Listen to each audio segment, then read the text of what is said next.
A nossa conversa de hoje no Pontos e Vistas vai nos ajudar a tratar de um tema diferente, que é direito minerário.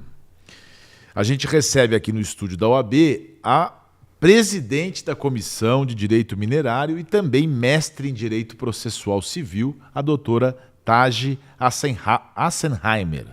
É isso? Falei direito? Falou corretíssimo. Assenheimer. Da onde é uma origem de que país? Alemã. Alemã. Me diga uma coisa, qual é que é o papel do direito minerário no Brasil hoje? Acho que se você perguntar, eu não sei explicar o que é o direito minerário, Perfeito. Quais são as relações, né, os desafios das empresas e da advocacia nesse setor. Perfeito.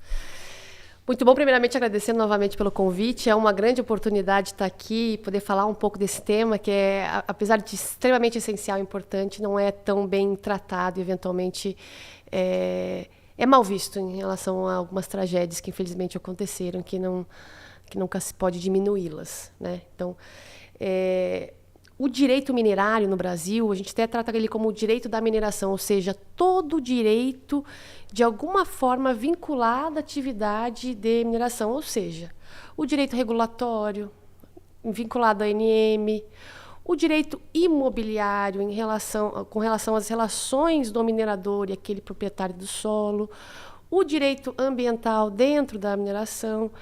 Então, é uma gama de direitos que se vinculam ao setor e, por essa razão, tem alguma especificidade e merecem um tratamento específico.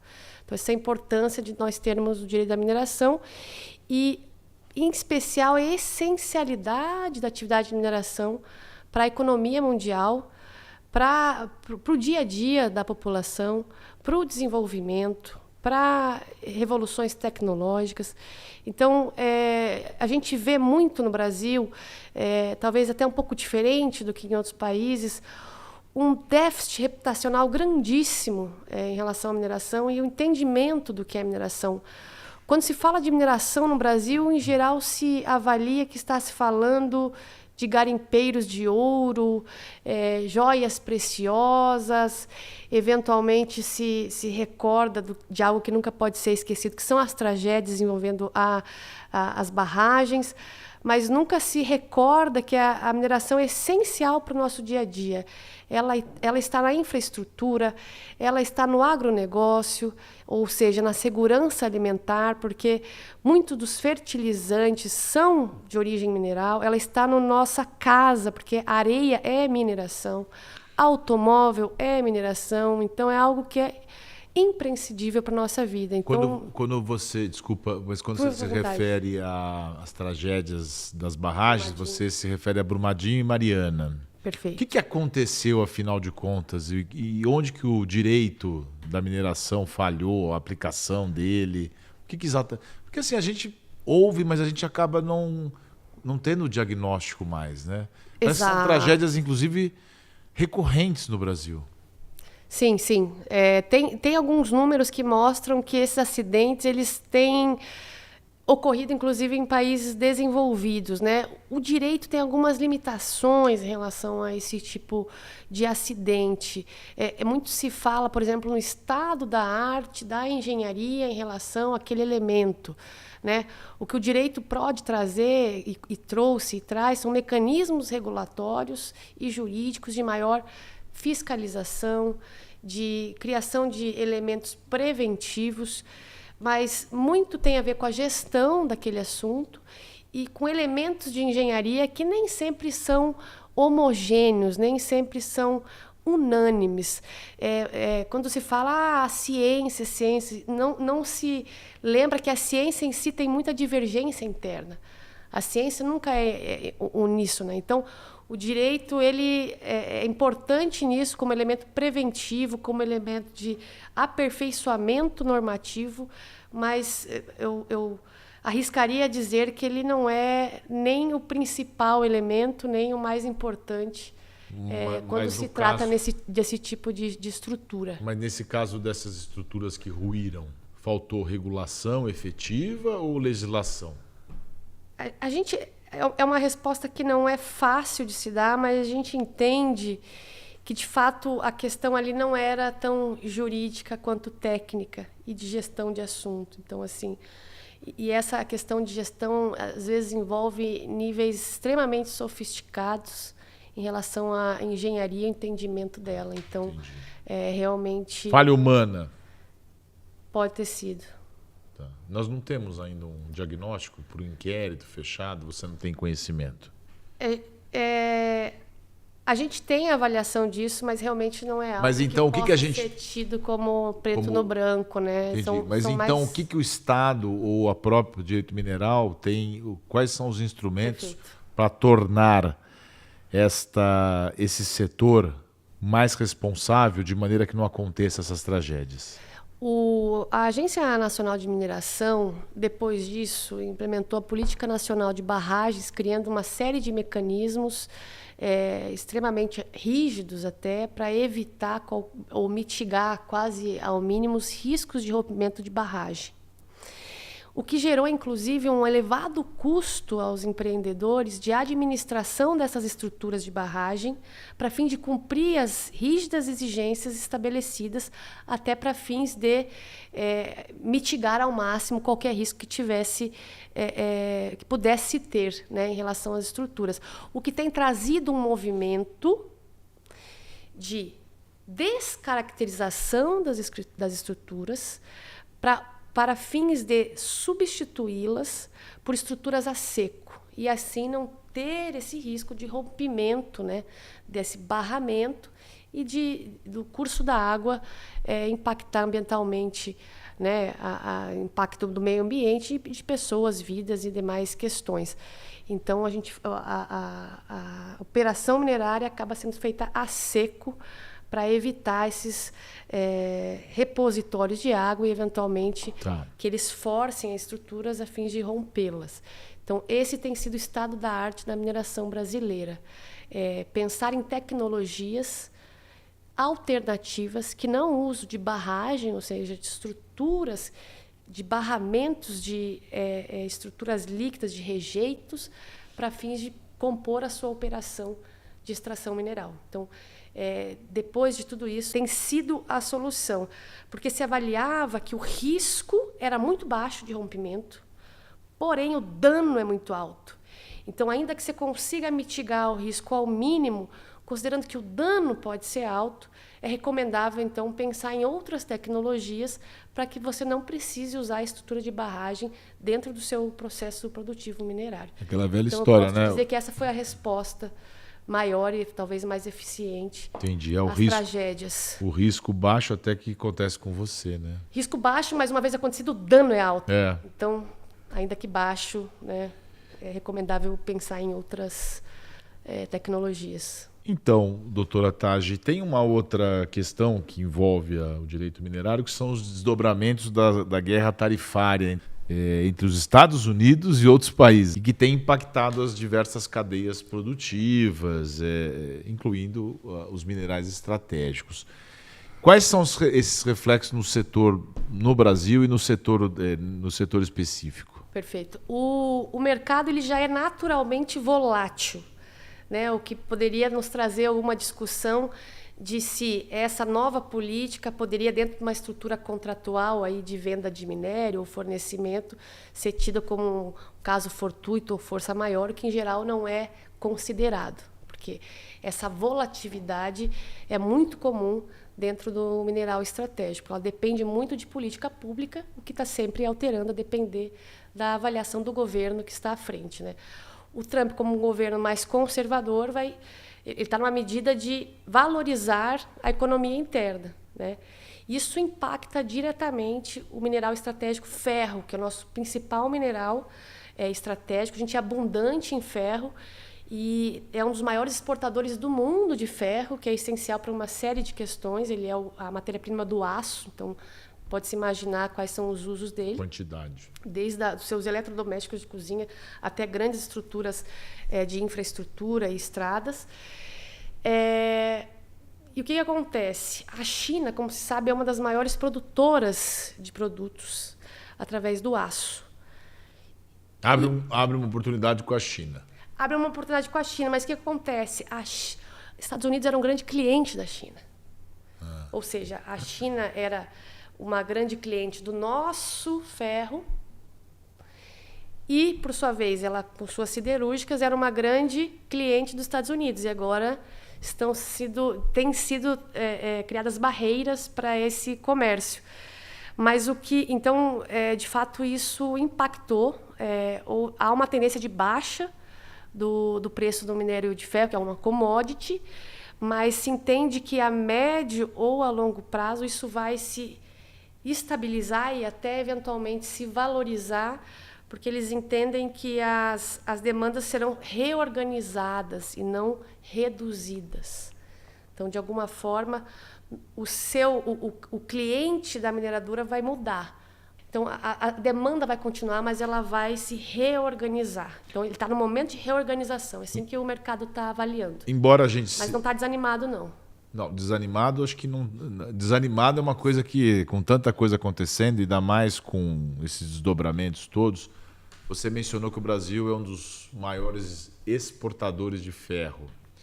Qual é o tamanho nosso, claro, não só considerando o tamanho territorial de governo, mas de empresas lotadas no Brasil, para poder influenciar dessas demandas? É muito pequeno perto da China e Estados Unidos? É pequeno perto da China e Estados Unidos. A gente não tem protagonismo nenhum, então. Não, tem que esperar. A gente... Não podemos reclamar nem nada, só tentar pegar o que é melhor para nós. A gente tem o poder de ter o minério, né, em abundância. Só que esse minério ele é em abundância em muitos países, assim. Então, o Trump recuou nessa questão também do ferro, dessas tarifas.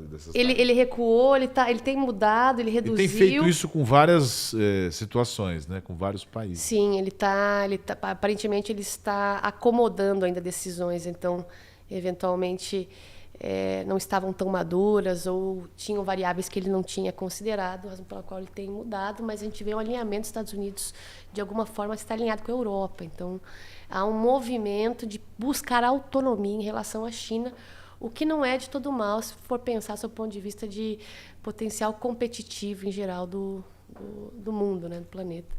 Não ficar dependente de um país. Nós estamos conversando aqui no Pontos e Vistas com a doutora Tage Assenheimer. Perfeito, Assenheimer. Nós vamos fazer um breve intervalo e já voltamos a falar sobre direito minerário, de um assunto diferente aqui para você. Até já. A OAB São Paulo possui diversas comissões dedicadas à promoção da igualdade, diversidade e inclusão, que desempenham papel fundamental na defesa dos direitos humanos e na construção de uma sociedade mais justa e igualitária.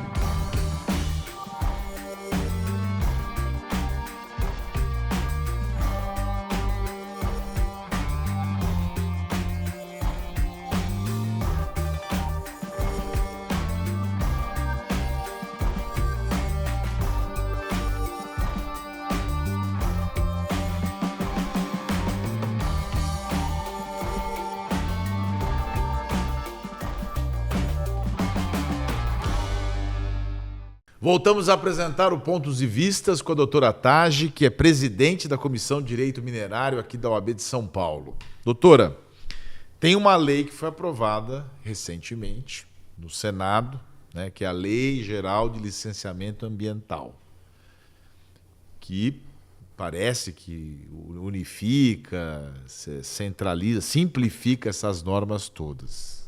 Você concorda com isso? Ela é boa? Ela é uma flexibilização? Dá um panorama para nós. O grande ponto quando se fala em direito ambiental e normas envolvendo o meio ambiente é a polarização não tão racional dos temas, né? Então, é como se o desenvolvimento nacional fosse incompatível com o meio ambiente, também o meio ambiente fosse um obstáculo para o desenvolvimento, que de forma alguma é verdade, né? O discurso tem que ser compatível. Mas desculpa te cortar, mas já polemizando e já entrando nesse aspecto que é tão complicado para o Brasil, né? Mesmo. Antes de você entrar na questão técnica, essa lei é aquela que deu pano para manga recentemente, porque a ministra do Meio Ambiente disse que é contra, ela foi lá fazer um depoimento, aí os outros começaram a gritar. Exatamente. Aí ela falou, não, eu sou contra, É isso mesmo, isso é quase uma caricatura do que a gente vê no Brasil a respeito das discussões sobre direito ambiental, que não é nada favorável nem para o direito ambiental, E nem nem para para o direito minerário. Exato, muito menos para o meio Como é ambiente, que para o desenvolvimento concilia, nacional. como é que a gente foge dessa polêmica e dessa falta de racionalidade? Exato, tendo uma análise mais crítica, né, menos apaixonada em relação, menos dual em relação ao assunto, né? Entender pela compatibilidade, pela essencialidade de ambos. Eu preciso de um meio ambiente saudável, mas eu preciso de desenvolvimento. Eu preciso da energia elétrica para viver. Ou o pessoal, né, se esquece, por exemplo, da essencialidade da energia num hospital. Né? Então, são elementos compatíveis e que podem ser, de certa forma, sempre homogeneizados. Mas eu preciso ser objetivo. Essa lei trouxe mais segurança ou não? Trouxe. A gente entende do setor, né, no direito da mineração, que traz mais segurança. E esse é o ponto. Não é muito ser contra ou a favor, mas entender o que ela está se propondo e discutir isso. Né? Então, parece que quem é a favor da lei é contra o meio ambiente e quem é contra a lei, então, está favorável ao meio ambiente, que de todo modo não é. Essa lei ela deriva de um projeto de mais de 20 anos, não tanto para simplificar o licenciamento, mas para uniformizar e, com isso, gerar mais segurança jurídica. Seja para o empreendedor, seja para o investidor externo. Ele saber qual que é o caminho que o processo dele, em regra, vai seguir. Quais as fases que ele vai seguir. E não se pode esquecer que é uma lei geral, que não exclui leis específicas e tratando-se de direito ambiental, onde está tratando de uma competência comum com os estados. Então, para matérias que exigem mais detalhamento, naturalmente vai ter, ou mais proteção, ou isso não exclui um cuidado em relação ao conteúdo que está sendo licenciado, as peculiaridades de cada atividade. Na sua opinião, o que está pegando, então, para ser assim, bem popular, para o povo, por exemplo, para a ministra do Meio Ambiente? Será um pouco ideológico, talvez, também? Imagino que sim, porque visão. Talvez seja uma avaliação, de fato, dual e, eventualmente, simplista de que o licenciamento vai se resumir ao que está na norma, que às vezes é mais geral, e que isso seria uma flexibilização. Entendi. E não Talvez é verdade. Pioraria. Que daí franquearia aos empreendedores uma degradação ao meio ambiente. Não é disso que se trata. Se trata de criar uma linguagem única, em regra, para fins de procedimento, sem deixar de lado a questão material e as peculiaridades da atividade, que ele vai estar unido com as legislações específicas, com as legislações estaduais, inclusive com a legislação que trata de barragens. Então, disso se esquece, como se tivesse... E você traz mais investimento para o país, traz mais segurança jurídica. Porque no Brasil não há segurança jurídica em relação ao direito ambiental, sendo um pouco, né, pessimista. Porque quando você traz muita complexidade para o processo e muita diversidade, infelizmente você abre caminho para uma burocratização não eficiente e, eventualmente, um enviesamento do processo e não transparência nele. Então, o objetivo é esse, sem nenhum prejuízo às atividades que merecerem cuidado especial ou a avaliação crítica do conteúdo daquele licenciamento. Entendi. Bom, a gente sempre está lidando com homens e mulheres na formação, na estrutura de um país, cultura, tudo é muito complicado. Como é que deve ser a formação de um profissional, de um advogado, para atuar especificamente com o direito minerário? Não, perfeito. Excelente pergunta. É um dos focos da nossa comissão, é justamente dar luz a essa matéria, incentivar o estudo dela e as discussões tratando-se dela, porque a gente está vendo uma virada em relação à mineração, porque o Brasil é muito rico em minério e especificamente nesse momento de transição energética, ou seja, energia limpa, que gere menos CO2, a gente tem as substâncias aqui no país que serão fundamentais para, por exemplo, produção de baterias, carros elétricos. Então, a gente aproveita esse momento específico, inclusive, para reverter esse déficit reputacional que a mineração merece por ser essencial, merece ser bem tratada e merece ter profissionais bem formados para que a comunidade em geral, por ser uma atividade de interesse público, seja bem direcionada, valorizada, com investimentos adequados, né? Em faculdade, a gente não tem, em regra, uma disciplina de direito minerário.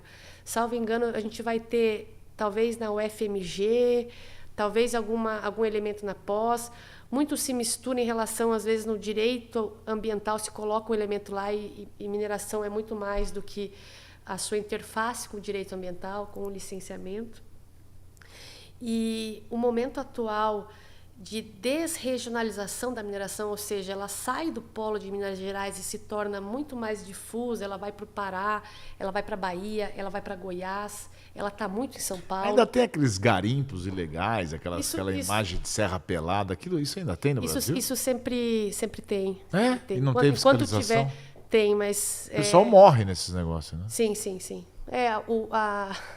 O descumprimento à norma sempre é uma possibilidade, né? E, eventualmente, a não possibilidade do Estado conter todas também, né?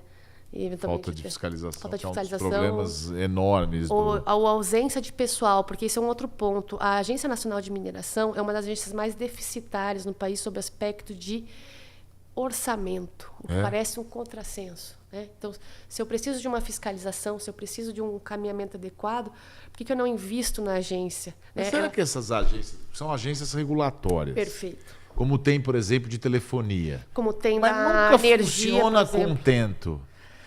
Mas acho que da telefonia deve ter muito mais estrutura. Mas Tem sempre mais. tem. Agência Nacional dos Planos de Saúde. Quem está lá na agência são ex-donos de planos de saúde. Aí eles ficam a favor do plano de saúde. Sim. Você não tem um negócio meio errado isso aí, não? Tem. Mas a ideia é que... Na de mineração tem gente boa, pelo menos? Tem muita gente Não estou boa. dizendo que os outros não sejam bons. Não, também não. Mas aí você tem que imaginei ter um componente mais eclético da sociedade civil. Sem né? dúvida, sem dúvida. A mineração ela é composta majoritariamente por cargos técnicos, né, de geólogos. Mas não tem dinheiro para minas. fiscalizar. Não tem dinheiro, a remuneração deles está bem abaixo da remuneração de profissionais de mesmo cargo em outras agências. Então não fica convidativo. Não fica convidativo e é impossível, então, fiscalizar tão a contento como seria o ideal ou dar para a atividade de mineração a atenção que ela merece, considerando a essencialidade dela, né? Tá. Para a gente encaminhar para o fim, você é presidente da comissão, você estava dizendo que isso é uma das funções precípuas, Perfeito. estimular, fomentar esse campo de atuação. Dá uma palavra aí para o advogado que está vendo esse universo todo aqui, compreendendo, se ele quiser participar ou tiver interesse. Fala um pouquinho da Perfeito. comissão e da sua atuação. Não, a comissão ela está aqui, aproveitar para reiterar o convite à comunidade de advogados para compô-la. A gente tem uma série de projetos. É uma oportunidade de profissão. A gente tem o crescimento da mineração no Brasil, a gente necessita de bons profissionais para o desenvolvimento nacional. O fato dela ser desregionalizada, ela sair do polo de Minas Gerais, faz com que ela seja nacional e as principais mineradoras se concentrem, do ponto de vista corporativo, em São Paulo. Isso é uma tendência. O mercado está exigindo profissionais de qualidade e a gente tem feito, além de promover artigos, discussões, eventos, visitas técnicas à Agência Nacional de Mineração, visita técnica à CETESB para falar sobre assuntos de mineração. A gente tem promovido eventos em faculdades de direito para incentivar a disciplina, tem tido muita abertura dos diretores das faculdades para que a gente abra cursos de extensão, grupos de pesquisa. Legal. Abertura, inclusive, da escola de magistratura para inserir esse tema, porque também é natural que o magistrado tenha alguma dificuldade, já que as universidades não fornecem esse tipo de conhecimento quando graduados, e inclusive em pós-graduações isso é mais restrito. Então, a gente tem tido muita abertura para incentivar a maior oferta de elementos e discussão e produção de conhecimento dentro do direito da mineração.